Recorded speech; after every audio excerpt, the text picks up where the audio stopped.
There are a lot of things that are easy to miss in the Modern Warfare 3 Zombies trailer, so let me show you every secret, starting with every hidden secret detail within that room. As soon as Zakhaev and his crew enter the room, you can see a monkey bomb on a shelf that the torch briefly shines across. During this ceiling camera shot, one of the members flashes their torch to the right. You can see on the shelf on the bottom row is the Cerberus wonder weapon from Mauer de Toten and the arm from a Kranzi Soldat's cannon. An extremely hard to see detail on the shelf above is 3 perk cans, those being Elemental Pop, Deadshot Daiquiri, and Juggernog. And right in between all those perk cans is the WAND, the weaponized Ethereum neutralizer device that you use to deploy your field upgrades in Cold War zombies. Now, there is some extreme importance to this room that we don't exactly understand yet, but it has incredible importance and meaning because these 4 heavily decomposed bodies seated around the table are none other than the 4 members of Requiem. The main distinguishable one is Gregory Weaver and is an identical match based on the signature eye patch as well as his facial hair and his head of hair. A few seconds later, we get a closer look at the 2 other bodies where we can see the one closest to the camera is wearing a beanie hat. Now, first assumptions would tie this in with Samantha Maxis during the events of Firebase Z, as she also wore a beanie hat. But that seems to be a very unlikely conclusion. This is more likely to be Major Carver, and the body laid across the table to the left looks none other than Dr. Strauss. During the ceiling shot, you can see a torch shined on the other body whose hairstyle resembles that of Dr. Gray. Now, a really important detail is that all 4 of them are holding hands. Now, this is obviously for a reason that we don't know yet, but in an extremely hard to see detail, it looks like one of the hands is directly connected to the machine that is housing these Ethereum vials. Is this part of some sort of sacrifice? Potentially sacrificing themselves to bring Samantha Maxis back out of the Dark Ether? Did the machine extract their souls and infuse it with the Ethereum vials? There is so much more to this than meets the eye, and I love how mysterious this all is. Let's also pay attention to when Zakhaev opens the machine, there are only 2 vials remaining, but clearly the machine has slots for 4 vials, 1 vial for each of the Requiem members. That amount of vials is not random. They were all there for a vial each for a reason we don't understand yet. But one piece of evidence we can look to is during the boss fight for the Forsaken in Cold War, you're teleported to a room where the Forsaken tells you to gaze upon the future that awaits you should you defeat him. And that prophecy is of all 4 Requiem members dead. And that is exactly what we're seeing here in modern day. Was this them trying to escape their fate? Have they escaped their fate with their souls in these vials, but yet their physical bodies are dead? Is the writing "no one escapes alive" a reference to the fact that these guys did not escape alive from the Dark Ether, and hence that's why their bodies are here? Another detail to note is this actual machine itself. As it opens to reveal the vials, the shape of it looks very similar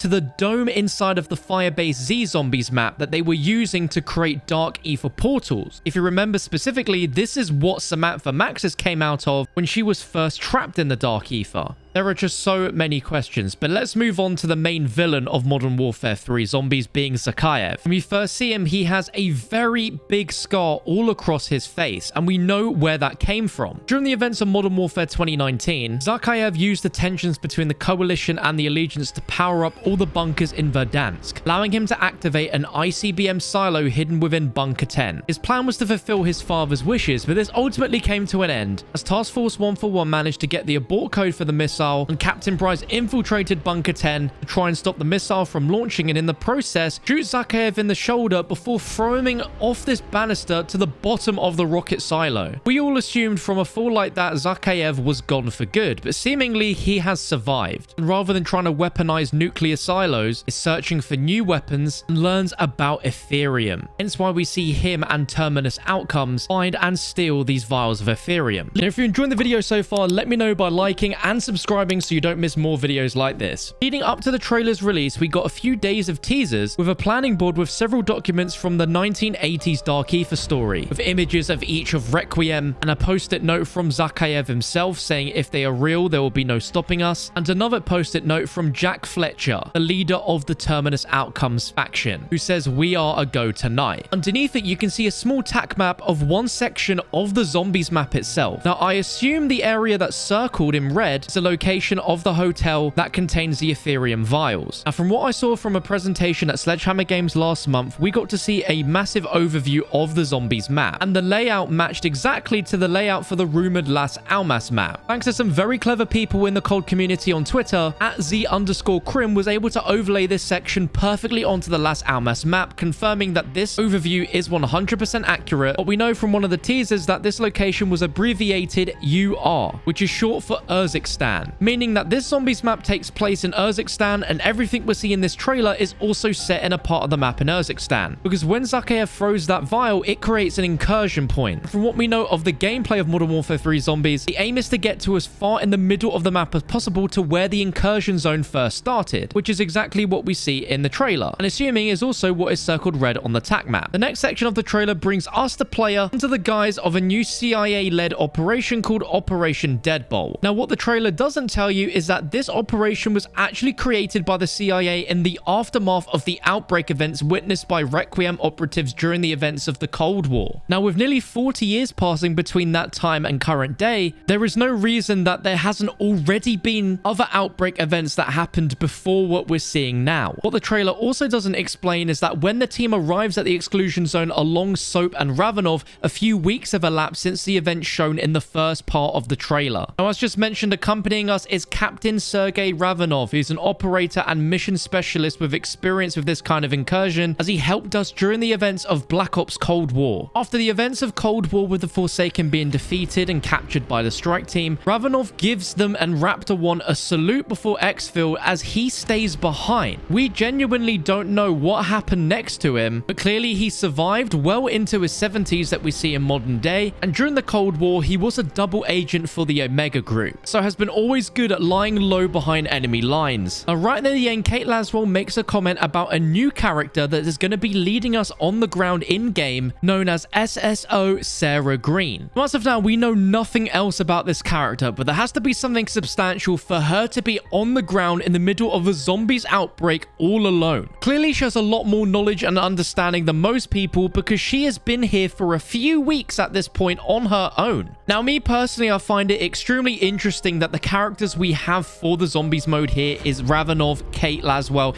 and Soap McTavish of all characters. And this zombies mode is confirmed to be taking place between the events of Modern Warfare 1 and Modern Warfare 2, lining up perfectly with what we saw with Zakhaev and the silo incident. But in that same moment, once Captain Price stops the missile from launching, Price has the first conversation we hear between him and Soap McTavish in this new Modern Warfare universe, and Soap mentions being half a click away off the coast of Verdansk. Now, in this Season 4 cutscene, we can see the exact spatial distance between Verdansk and Urzikstan from an above-Earth view where they are quite close together. Some people believe because Soap is here on his own, this zombies incursion could be taking place at the exact same time as ending the missile in Verdansk. And I like this theory, but unfortunately this theory just doesn't make any sense, because how would Zakhaev have survived from that silo and then have made it all the way to Urzikstan within mere moments of those two situations happening? It's a good idea, and I do feel like there is more to the story as to why Soap McTavish specifically is here along with Kate Laswell,